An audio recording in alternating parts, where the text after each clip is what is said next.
In Gary Allen's book, Called Conspiracy, page 74, quote, "The admitted goal of the CFR," comment here, the Council of Foreign Relations, continuing on, quote, "is to abolish the Constitution and replace our once independent republic with a world government."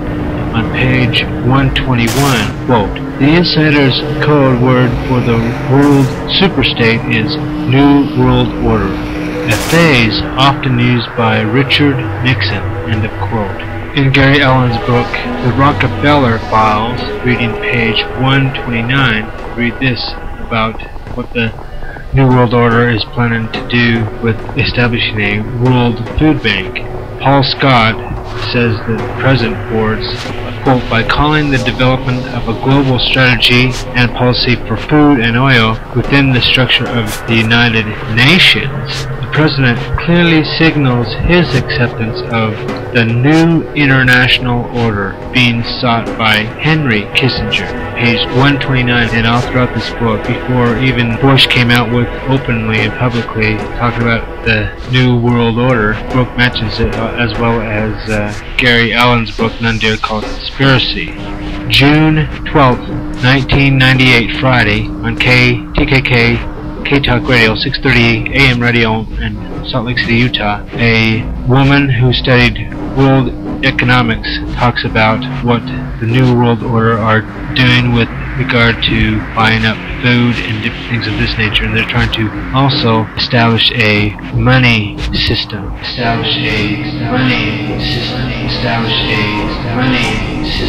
And they're also involved in banking.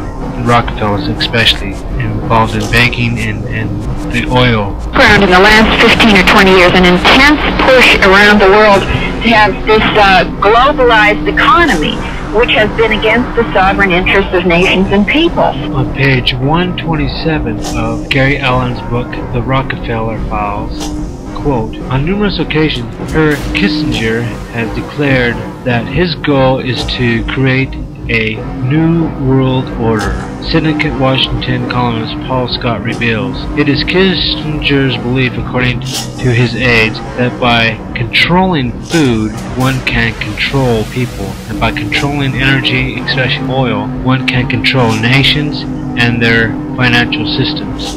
By placing food and oil under international control along with the world's monetary system, Kissinger is convinced a loosely knit world government operating under the framework of the United Nations can be a reality before 1980. End of quote. There is a certain faction in London. There's a fight there. It's not all uniform, but there's a faction that says, okay, the world is breaking down, financial systems are going to blow up, but we'll be the top of the heap. And it's epitomized in a book written several years ago by the writer Lord William Rees-Mogg in London. He's written many books, but it was called How to Make Money Off Blood in the Streets. And that's this view that we'll own the water, the bottled water, we'll own the meat supply if there is any, the grain. We'll own the medicines, we'll own the iron, the steel, the That's uranium. right. And you're seeing spectacular in the mergers. You've seen the famous merger mania among banks. You see it, don't you, every day? The car manufacturers. Yeah. In the food chain, it's the same thing. I'll give the ugly mug of George Soros as the face of the enemy in this, because though he carries an American passport, he very much is a operative for London financial interests, George Soros. You know that apart from having the biggest hedge fund in the world, or most strategic, he's now a cattle baron. Yeah, I guess he has the Soros brand on the haunch of the cow down in Argentina. Biggest beef producer there as far as land holdings. Same with wheat, huge land holdings. In preparation for the kind of breakdown and borderless world, no national sovereignty, where he could just control supplies of basic food, wheat and beef. He's interlinked with the biggest meat processor in the entire world called Iowa Beef Processors, IBP, which means he's interlinked with George Bush, whose treasurer is on the board, or Phil Graham, whose wife, Wendy Graham, is on the board of IBP. So George Soros is bringing down to Argentina an outfit from Texas called Cactus Feeders, one of the biggest feedlot operation companies in the world, to build huge factory feedlots for beef from Argentina, owned by George Soros. All of the Cactus Feeders beef in the United States, all their cattle, are slaughtered by IBP. So this is the kind of end-of-the-line merger in food itself, or in, I gave you the example, the Indonesian Water Company. That's the kind of thing we have, and it's very interconnected to London, that has for years said, we must have the World Trade Organization, we must have free trade. It was 1973 and 4 when I first sat in the board meetings with the oil company officials and found out that there positively was a plot for the control of America and the world, its finances and its people, by a group of power elite, and heard the top echelon oil companies officials saying it and telling about it in their own words. Commenting further on these proposals in 1963, Walt Rostow, then chairman of our State Department Policy Planning Board, wrote, quote, "It is a legitimate American national objective to remove from all nations, including the United States, the right to use substantial military force to pursue its own interests. Since this residual right is the root of national sovereignty and the basis for the existence of an international arena of power, it is therefore an American interest to see an end to nationhood as it has been historically defined," unquote. This is the communist plan to destroy this nation as an independent, freedom-loving power. This nation which is, to Latter-day Saints, the Lord's base of operations in these latter days. There is a man at the United Nations who holds a position roughly comparable to our own Secretary of Defense. His post is known as the Undersecretary General for Political and Security Council Affairs.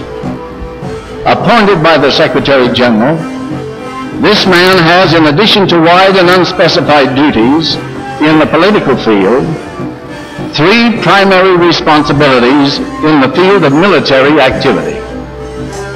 First, he directs the Military Staff Committee in the performance of United Nations military action authorized by the Security Council.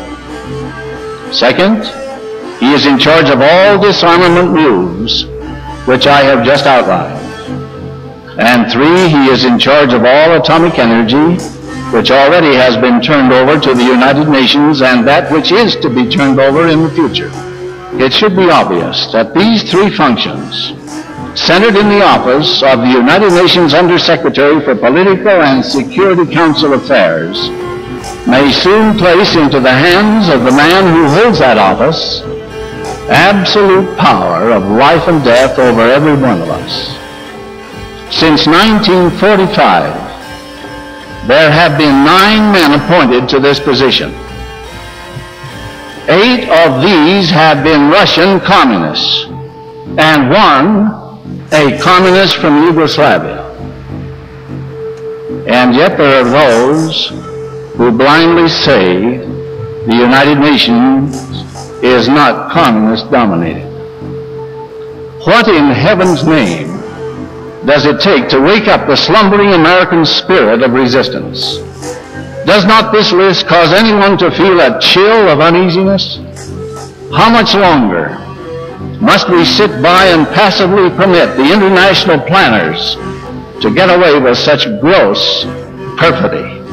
A book that is recommended by Benson that we all should read is a book entitled None Dare Call It Conspiracy by Gary Allen, published in 1971 through 1972. On the back cover, it reads, quote, "I wish that every citizen of every country in the free world and every slave behind the Iron Curtain might read this book." End of quote. Benson, former Secretary of Agriculture. In this book, he points out, even before George Bush came out openly with the idea of the New World Order, he points out how a secret society developed the Trilateral Commission, the Council of Foreign Relations, and other organizations to establish a one world government, a one world food bank, a one world police force, with the UN being built up with arms at the same time that the world is being disarmed, the UN, the United Nations, is being built up with arms and weaponry. It also names some of the presidents of the United States who have advocated setting up a new world order.